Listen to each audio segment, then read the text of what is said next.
बोलेंगे रागिनी, यहीं से शुरू करिएगा। के शर्मा कह रहे हैं ये राजनीतिक वजह से जा रहे हैं, लड़ाई ये दो राहुल गांधी अपनी प्रासंगिकता ढूंढ रहे हैं, मुस्लिम तुष्टीकरण में बड़ा बनने की होड़ लगी है। मानक, आज की बात मैं ये कहकर शुरू करना चाहती हूं कि जुल्म फिर जुल्म है, बढ़ता है तो मिट जाता है। खून फिर खून है, टपकेगा तो जम जाएगा। तुमने जिस खून को मक्तल में दबाना चाहा, आज वो कूचा वो बाजार में आ निकला है। खून फिर खून है, 100 शक्ल बदल लेता है।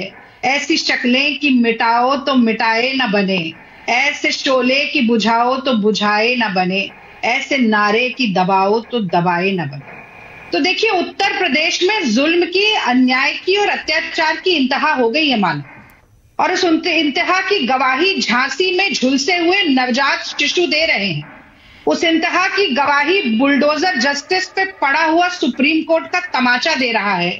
उस अन्याय और अत्याचार की गवाही वो सारे नौजवान लड़के और लड़कियां दे रहे हैं, हजारों और लाखों की तादाद में, जो no normalisation one shift examination का नारा लगा रहे थे, और आज उसकी गवाही संभल में मरे हुए लोगों के परिवारजन भी दे रहे हैं।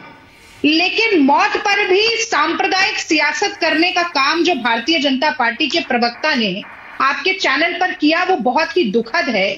और मुझे लगता है कि वो इस बात का प्रत्यक्ष प्रमाण है कि भारतीय जनता पार्टी की खिचड़ी बिना, हंसिए मत, ये क्या भाजपा के प्रवक्ताओं को हंसने की बीमारी है क्या? अपनी बारी में हंसिएगा, गंभीर मसला आ रही है मुझे। इनकी सियासत की खिचड़ी में जब तक नफरत और जहर का छोंक ना लगे ना, वो पकती नहीं है मानव।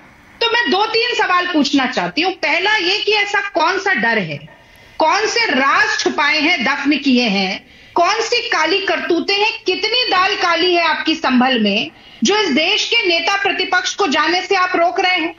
प्रशासन कहता है कि हालात संभाल लिए गए हैं, शांति बहाल है, और उसके बाद डीएम लिखित रूप से निर्देश देते हैं नोएडा को, अमरोहा को, बुलंदशहर को, गाजियाबाद जिले को, कि राहुल गांधी को रोका जाए वहां पर। मैं जानना चाहती हूं कि अगर मृतक जनों के परिवार वालों को ढांढस बंधाया जाएगा, अगर उनके आंसू पोंछे जाएंगे, उनके जख्मों पर मलहम लगाया जाएगा, तो शांति बरकरार होने में तो और मदद ही मिलेगी ना। उसको क्यों रोका जा रहा है? आज आपने दिल्ली यूपी के बॉर्डर को जिस तरह से छावनी बना दिया, पुलिस जितनी मुस्तैदी के साथ प्रियंका गांधी और राहुल गांधी के काफिले को रोक रही है, अगर यही मुस्तैदी संभल में दिखाई जाती तो शायद जो लोग मरे हैं उनको बचाया जा सकता। लेकिन मैं एक दो बातें और यहाँ पर जल्दी से कहना चाहती हूँ। इन्होंने 2 बात कही है कि इन्होंने ये कहा कि राहुल गांधी अपनी प्रासंगिकता खोते जा रहे हैं, भट्टा परसौल का जिक्र किया। तो भूमि अधिग्रहण बिल को निरस्त कराने से लेकर, 3 काले कानूनों को वापस करवाने से लेकर, जाति जनगणना पर मोदी जी के घुटने टिकवाने तक का काम अगर किसी ने किया है तो उस नेता का नाम राहुल गांधी है। तो आप प्रासंगिकता खुद तलाशिए। दूसरी बात, आपने फोटो आपकी भी बात करी, तो खाली टनल में हाथ हिलाना, गाड़ी में बैठकर आगे की लाइट जलाकर अपना चेहरा चमकाना, माताजी के पैर छूने जाने के लिए 50 फोटोग्राफर लेकर जाना, ये फोटो अब कौन करता है भाई? ये तो नरेंद्र मोदी जी का काम है। तो भाजपा और मोदी सरकार जो है वो नतीजों में नहीं, नजारों में विश्वास करती है। ओके, वो आउटकम में नहीं, ऑप्टिक्स में विश्वास जब प्रशासन का ये कहना है कि हालात संभल जाएं उसके बाद चले जाइएगा, कुछ दिन बाद चले जाते, जल्दी क्या है जाने की? हालात कहां पर गंभीर हैं ये बताएं और लिखित रूप में ये स्वीकार करें कि शांति बहाल नहीं कर पा रहे हैं संभल में, कि प्रशासन और योगी सरकार के हाथ से बात निकल चुकी है, कि अभी भी दंगा फसाद भड़कने की या भड़काने की कोई इनको ऐसा एप्रीहेंशन है, ऐसी सोच है। अगर प्रशासन को ऐसा लगता है तो लिखित में नेता प्रतिपक्ष को दें और नेता प्रतिपक्ष उस पर निर्णय लेंगे। लेकिन जो संवैधानिक अधिकार हैं, जो संविधान है, जो लोकतांत्रिक मान्यता है, आप उसकी धज्जियां उड़ा देंगे। और आज आप नेता प्रतिपक्ष की बात कर रहे हैं, आप अरुण जेटली जी और सुषमा स्वराज जी की बात कर रहे हैं, मैं वो भी आपको बता देती हूँ। 2012 में सुषमा स्वराज जी ने कहा था, I am quoting this, not allowing parliament to function is a form of democracy like any other.